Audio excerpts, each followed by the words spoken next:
નમસ્કાર વિદ્યાર્થીઓ, આપણી આ યુટ્યુબ ચેનલની અંદર આપનું સ્વાગત છે. તો ખાસ આપણે આ જોઈ રહ્યા છીએ સામાજિક વિજ્ઞાન ધોરણ 8 પાઠ પણ છે 8.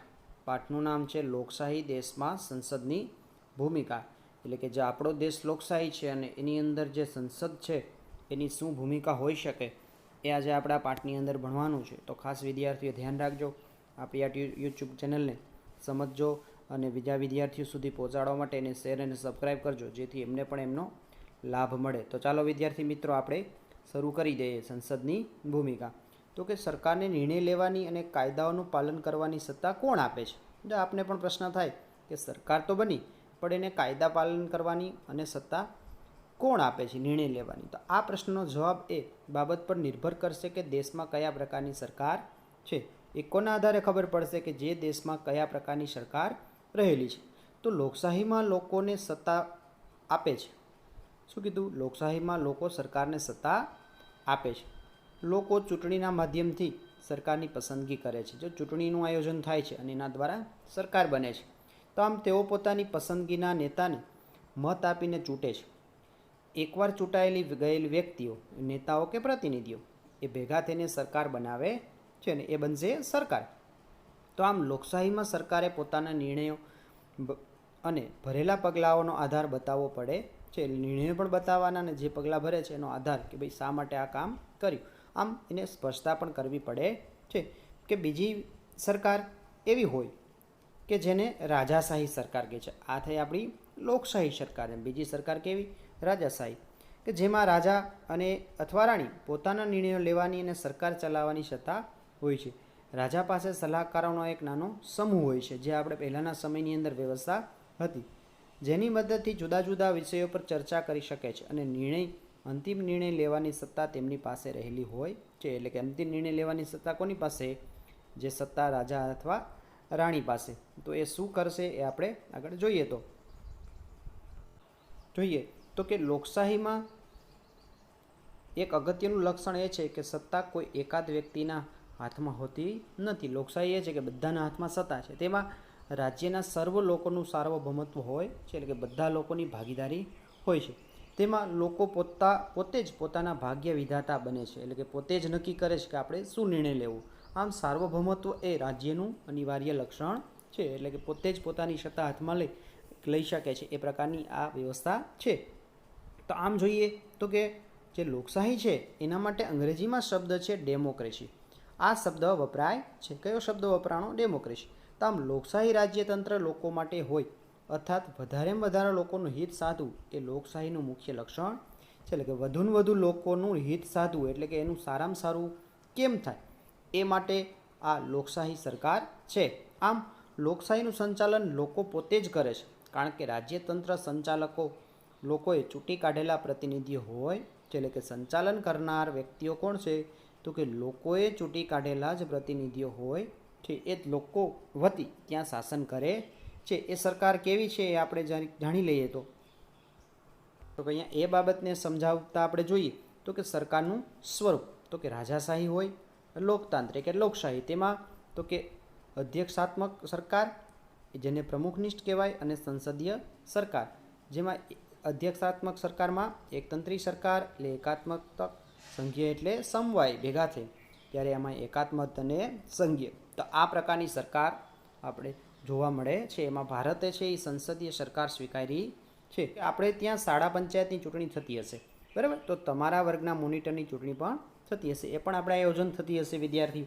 તો એ જ રીતે આમ ક્યારેય તમારા ક્લાસમાં કોઈ વિદ્યાર્થીની સીધી પસંદગી કરી અને મોનિટર બનાવવા માટેની કોઈ ચૂંટણી ન થાય તો જેથી વર્ગમાં મોનિટર બનવા માગતા બીજા વિદ્યાર્થીઓને તક મળતી નથી. જે ખરેખર વિદ્યાર્થી મોનિટર બનવા માગતો એ બની શકતો નથી, જેથી તેઓ નારાજગી વ્યક્ત કરે, એને પસંદ પડતું હતું. એ જ રીતે તો કે શાળા પંચાયતની જેમ લોકશાહી સરકારમાં પ્રતિનિધિઓ ચૂંટાય છે.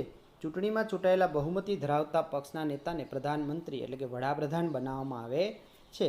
આમ જોતાં વડાપ્રધાન જુદા જુદા ચૂંટાયેલા પ્રતિનિધિઓ એટલે કે સંસદ સભ્યોમાંથી પસંદગી કરી તેઓનું પ્રધાનમંડળ રચી જુદા જુદા ખાતાઓ સોંપણી કરે છે. એટલે આ પ્રકારની એ વ્યવસ્થા એ આપણી આ સંસદમાં એટલે કે વડાપ્રધાન બનવાની વ્યવસ્થાની અંદર હોય છે.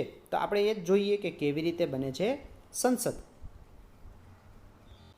તો કે એ માટે તો કે સંસદ એટલે કે પાર્લામેન્ટ, તો કે ભારતીય સંસદીય લોકશાહીનું સ્વરૂપ સ્વીકાર્યું છે, જેમાં ભારતમાં સંસદ એ સર્વોપરી સંસ્થા છે, સૌથી મોટી આગળ પડતી.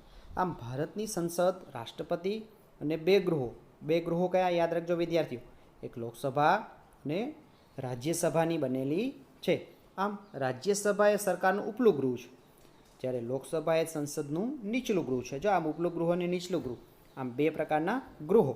તો એ આપણે જોઈએ તો એમાં શું છે વ્યવસ્થા, તો કે અહીંયા એ જ રીતે જોઈએ તો કે લોકસભા, રાષ્ટ્રપતિ અને રાજ્યસભા કુલ સભ્યો 545, એમાં કુલ સભ્યો 250. જ્યારે ગુજરાતની આપણે વાત કરીએ તો ગુજરાતના 26 લોકો લોકસભાની અંદર છે, અને જ્યારે ગુજરાતની અંદર જે 11 લોકો એટલે કે 11 બેઠકો છે એ આપણા રાજ્યસભાની અંદર છે. તો એ જ આ વસ્તુને આપણે આ યાદ રાખવાની છે. આઝાદી પછી રચાયેલા ભારતીય સંસદ લોકશાહીના સિદ્ધાંતો ભારતના લોકોના વિશ્વાસનું પ્રતીક છે. આમ લોકશાહીના નિર્ણય લેવાની પ્રક્રિયામાં પ્રજાની સહમતિ અને ભાગીદારી હોય છે, કારણ કે એ મત આપે છે એટલે જે કંઈ પ્રક્રિયામાં નિર્ણયો લે છે એ કોના નિર્ણયો કહી શકાય, પ્રજાના જ કહી શકાય. તો આમ આપણા શાસનમાં સંસદને પાસે સંપૂર્ણ અને મહત્ત્વની સત્તા હોય છે, અને કારણ કે તે લોકોનું પ્રતિનિધિત્વ કરે છે. તો આમ સંપૂર્ણ સત્તા ધરાવનાર હોય તો એ સંસદ કહી શકાય ને એમાં આપણા ચૂંટાયેલા સંસદ સભ્યો છે એ કામ કરે છે. સાથી વાત આપણે જોઈએ તો સાથોસાથ કે સંસદે જે કાર્યો કરવાના છે એ કયા કાર્યો છે તો જોઈએ તો કે સૌપ્રથમ સરકાર પર વિવિધ રીતે નિયંત્રણ રાખવું અને તેને ઉત્તરદાયી રાખવી, એટલે નિયંત્રણ રાખવું સંસદ સભ્ય છે એ ખાસ એ કામ કરશે. બીજું સાથોસાથ કાયદા બનાવવા તેમજ તેમાં ફેરફાર કરવા અને જૂના પુરાણા કાયદા રદ કરવા, એટલે નવી પરિસ્થિતિ મુજબ નવા કાયદા બનાવવાના છે, પરિસ્થિતિ મુજબ એમાં ફેરફાર કરી અને જે અત્યારે કામમાં ખરેખર નથી આવતા એ કાયદાને રદ કરવાનું કામ એ આપણી આ ચૂંટાયેલા સંસદ સભ્યો દ્વારા બનાવેલી સરકાર કામ કરશે. હવે આગળ જોઈએ તો તેમાં જોઈએ તો વિદ્યાર્થીઓ કે કેવી રીતે બને છે લોકસભા, એટલે જેને કહેવાય છે હાઉસ ઓફ પીપલ. તો એ કેવી રીતે બને છે તો કે લોકસભા માટે રાજ્યની વિધાનસભાની જેમ ચૂંટણીઓ યોજાય છે, એટલે દરેક રાજ્યની વિધાનસભાની જે ચૂંટણી થાય એ જ રીતે આ પર ચૂંટણી થાય છે. જેમાં ચૂંટણી કેટલા તો કે દર 5 વર્ષે લોકસભાની ચૂંટણી થાય છે, એટલે એના માટે કેટલો સમય રાખ્યો છે, દર જે ચૂંટણીઓ આપણે થાય છે એની જેમ એનો પણ 5 વર્ષ. સાથોસાથ આપણે જોઈએ તો આ માં તો કે દરેક સંસદીય મત વિસ્તારમાંથી એક ઉમેદવારને સંસદમાં ચૂંટવામાં આવે છે, એટલે જે સંસદીય વિસ્તાર નક્કી કરેલા છે એ પ્રમાણે જે ચૂંટાઈ જાય એ સંસદ સભ્ય બને છે. આમ ચૂંટણી લડતા ઉમેદવારો મોટે ભાગે જુદા જુદા રાજકીય પક્ષોના સભ્યો હોય છે, એટલે આપણા ભારતમાં જે રાજકીય પક્ષો છે એમાંના વ્યક્તિઓને આ સંસદ સભ્ય તરીકે પસંદ થાય છે. આમ જે સંસદ સભ્ય છે એ ચૂંટાયેલા ઉમેદવારને શું તો કે સંસદ સભ્ય એટલે MP મેમ્બર ઓફ પાર્લામેન્ટ કહેવામાં આવે છે. આ બધા સાંસદો મળીને શું બનશે, લોકસભા બનશે, એટલે જે કંઈ ચૂંટાયેલા સાંસદો છે ભેગા થઈ અને આપણી આ લોકસભાની રચના કરશે. તો અહીંયા વિદ્યાર્થીઓ ખાસ 2 પ્રશ્નો પણ ખાસ જોજો, અને એ તમારે ખાસ યાદ રાખવાના પણ છે કે જેનાથી તમને ખ્યાલ આવશે. તો કે તમારા વિસ્તારના સંસદ સભ્યનું નામ શું છે એ તમારે ખુદ તમારા વાલીને પૂછવાનું છે. બીજું તો કે તમારા સંસદીય મત વિસ્તારનું નામ શું છે એ પણ વિદ્યાર્થીઓ તમારા વાલીને ખાસ પૂછજો. હવે આપણે આગળ જોઈએ તો હવે આપણે વિદ્યાર્થીઓ જોઈએ તો કેવી રીતે બને છે શાસક પક્ષ, જેને કહેવાય છે રૂલિંગ પાર્ટી. તો કે જે લોકસભાની ચૂંટણી બાદ સંસદ સભ્યોની એક યાદી બનાવવામાં આવે છે કે કયા સંસદ સભ્યો ચૂંટાયેલા છે. હવે જેના પરથી ખબર પડે છે કે કયા રાજકીય પક્ષના કેટલા સાંસદો છે, એટલે જે રાજકીય પક્ષના સાંસદો વધારે ચૂંટાયેલા છે એના આધારે શું થશે તો કે જે કોઈ રાજકીય પક્ષ સરકાર બનાવવા માગે તો તેને ચૂંટાયેલા સાંસદોની બહુમતી મળવી જોઈએ, એટલે એના વધુ ચૂંટાયેલા સાંસદો હોવા જોઈએ. આમ સામાન્ય રીતે ચૂંટણી બાદ જે પક્ષ અને પક્ષીય જોડાણ, એટલે કે એક પક્ષ છે બીજા પક્ષની સાથે એ મંત્રણા કરી અને જોડાણ કરી અને લોકસભામાં સ્પષ્ટ બહુમતી મળી હોય તે પક્ષના નેતાને રાષ્ટ્રપ્રમુખ વડાપ્રધાન તરીકે નિમે છે. એટલે કોણ નિમંત્રણ આપશે, રાષ્ટ્રપ્રમુખ, એટલે કે આપણા ભારત દેશના રાષ્ટ્રપતિ એને વડાપ્રધાન બનાવવા માટે નિમણૂક કરશે.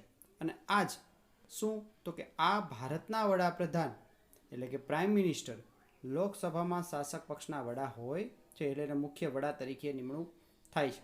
આમ એ જ તો કે વડાપ્રધાન પોતાના પક્ષના સાંસદોમાંથી મંત્રીઓની પસંદગી કરે છે, એટલે કે જે કંઈ ખાતાઓ છે એ ચલાવવા માટે મંત્રીઓની જરૂર પડે અને એની પસંદગી કોણ કરશે? તો કે સાંસદ કરશે. આમ પ્રધાનમંડળ રચાય છે. શું બની જશે? એ બધા ભેગા થઈને આખા પ્રધાનમંડળની રચના થશે અને આ જ મંત્રીઓ એટલે કે પ્રધાનમંત્રી વડાપ્રધાન સાથે મળીને નિર્ણયો લે છે. આ મંત્રીઓ સંઘ યાદી એટલે જે યાદીઓ આપેલી છે બંધારણની એમાંનું સંઘ યાદી એટલે કે કેન્દ્ર સરકારને લાગુ પડતી યાદીમાં જે ક્ષેત્રો વિષયો છે એના સરકારી કામો કરી અને એની જવાબદારી છે. વિદ્યાર્થી આપણે જોઈએ તો કેવી રીતે બને છે રાજ્યસભા, જેને કહેવાય સ્ટેટ એસેમ્બલી. તો કે રાજ્યસભામાં સભ્યોની ચૂંટણી જુદા જુદા રાજ્યોની વિધાનસભામાં ચૂંટાયેલા સભ્યો દ્વારા થાય છે. એટલે વિધાનસભામાં જે સભ્યો ચૂંટાઈ ગયા જેને આપણે ધારાસભ્યો કહી છીએ એ બધા મળી અને આ રાજ્યસભાના સભ્યોની ચૂંટણી કરે છે. તો આમ રાજ્યસભાના સભ્યોની કુલ સંખ્યા 250ની નક્કી કરવામાં આવી છે. એટલે આપણા ભારતમાં કેટલા? 250, જેમાંથી 238 સભ્યોની ચૂંટણી કરવામાં આવે છે. આમ રાજ્યસભામાં 12 સભ્યોની નિમણૂક કોણ કરશે? રાષ્ટ્રપતિ કરે છે. એટલે આમ થયા કુલ 250.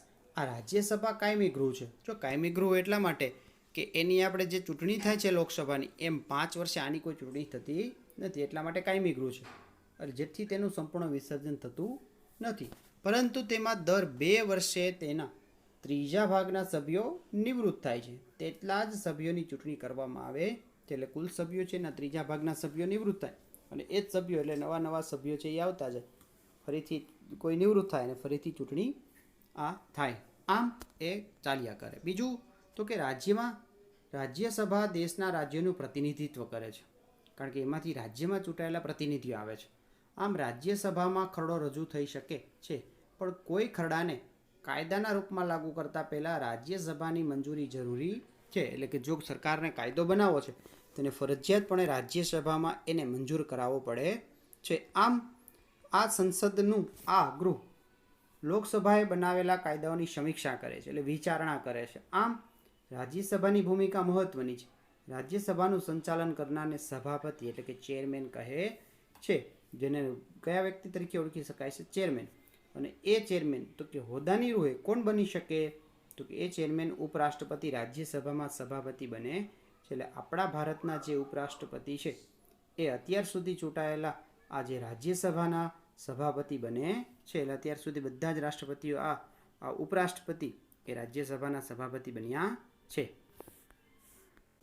હવે આપણે આગળ જોઈએ તો વિદ્યાર્થીઓ કે જ્યારે સંસદનું સત્ર ચાલતું હોય, સંસદનું સત્ર એટલે શું? તો કે સત્ર જે સંસદ સભ્યો ચૂંટાયેલા છે, સરકાર ચાલી છે, સરકાર છે દર વર્ષે જ્યારે પોતાના આ બધાને ભેગા મળી અને જે કંઈ નિર્ણયો કરવાના છે એના માટેનું સત્ર ચાલે છે, ત્યારે સૌથી પહેલાં પ્રશ્નોત્તરી માટે સમય નક્કી કરવામાં આવે છે. એટલે પ્રશ્નોત્તરી થાય છે, એટલે કે જે ચૂંટાયેલા પ્રતિનિધિઓ છે એના વિસ્તારના પ્રશ્નો ત્યાં રજૂ કરે છે, એટલે સરકારની સામે, કે જેના માધ્યમથી સંસદ સભ્ય સરકારના કામકાજ વિશે જાણકારી પ્રાપ્ત કરે છે. એટલે સરકારે શું કામ કર્યું એ વિશેની જાણકારી એના દ્વારા મળે છે. આમ તેના થકી સંસદ કારોબારીને નિયંત્રણમાં રાખે છે. એટલે આપણે જે 3 જોયા બરાબર, કારોબારી, ન્યાયતંત્ર, તો એમાંનું આ કારોબારીને નિયંત્રણમાં રાખે છે, એટલે જે કાયદા ઘડવાનું કામ કરે છે. આમ પ્રશ્નોના માધ્યમથી સરકાર તેની ખામીઓ પ્રત્યે ધ્યાન દોરે છે. શું છે? સરકારની ખામીઓ જો એમાં હોય તો એ જોવા મળે. આમ સરકારને લોકોના પ્રતિનિધિઓ તરફથી પ્રજાના વિચારો જાણવાની તક મળે છે. આમ શું થશે? તો કે સરકારને સવાલ પૂછવા એ સંસદ સભ્યની મહત્ત્વની જવાબદારી છે. એટલે કે પોતાના મત વિસ્તારમાં એના રહેલા સમસ્યાઓના પ્રશ્નો પૂછવા જોઈએ, તો જ એ સરકાર કામ કરે. આમ લોકશાહીમાં સારા વહીવટ માટે વિરોધ પક્ષની પણ સૌથી મોટી અને મહત્ત્વની અને રચનાત્મક ભૂમિકા છે. શાસક પક્ષ છે તો એની સામેની સમીક્ષા કરવા માટે વિરોધ પક્ષ પણ જરૂરી છે, તો જ સરકારના જે કંઈ ખામીઓ છે એ ધ્યાનમાં આવે. આમ શાસક પક્ષ ખૂબ મહત્ત્વનો છે. આમ તે સરકારની નીતિઓ અને કાર્યક્રમોની ખામીઓ સામે લાવે છે. સરકારે જે નથી કર્યું એ કોણ દેખાડશે? તો કે એ વિરોધ પક્ષ દેખાડશે, એ સામે લાવશે. આમ જોઈએ તો કે લોકસભાનું સંચાલન કરનારને અધ્યક્ષ એટલે સ્પીકર કહેવામાં આવે છે એમાં એ ચૂંટાયેલા પ્રતિનિધિઓમાંથી જ હોય છે, જે લોકસભાના સંચાલન કરે અધ્યક્ષ. અત્યાર સુધીમાં આપણે પણ ઘણા બધા અધ્યક્ષ થઈ ગયા. તો આમ આ જોઈએ તો કે રાષ્ટ્રપતિ સંસદના અંગભૂત ભાગ છે. રાષ્ટ્રપતિનો પણ સમાવેશ થાય છે. આમ સંસદના બંને ગૃહો એટલે કે આ લોકસભા અને રાજ્યસભા, તો આ બંને ગૃહોએ કરેલા ખરડો એટલે કે જે કાયદા બન્યા પહેલાંનું રફ ડ્રાફ્ટિંગ એટલે લખેલા નિયમો, તેમની સહી થાય ત્યાર પછી જ કાયદો બને છે. એટલે જ્યારે સરકારને કાયદો બનાવવાનો છે તો રાષ્ટ્રપતિની સહી જોઈએ, રાષ્ટ્રપતિની મંજૂરી જોઈએ. આમ સંસદની બેઠકો બોલાવવાની, એટલે જે આપણે આગળ વાત કરીએ એટલે કે જે તે સમયની બેઠકો બોલાવી. બીજું સત્ર સમાપ્તિ, એટલે જે સત્ર નક્કી થયા છે સરકાર તરફથી પોતાના પ્રશ્નોના જવાબ આપવા માટે, તેની સમાપ્તિની જાહેરાત કરવાની સત્તા પણ તેઓ ધરાવે છે. એટલે આમ રાષ્ટ્રપતિ પાસે પણ આ બધી સત્તાઓ છે. આમ આપણા ભારત દેશમાં એ સંસદની ભૂમિકા કહી શકાય. તો ખાસ આ વિડીયો જોજો, સમજજો અને આવા નવા વિડીયો તમારા વિદ્યાર્થી મિત્રોને પણ ખાસ પહોંચાડવા માટે એને શેર અને સબસ્ક્રાઈબ કરવાનું કહેજો, જેથી આપણા બધા જ વિડીયો છે એમને મળી રહે.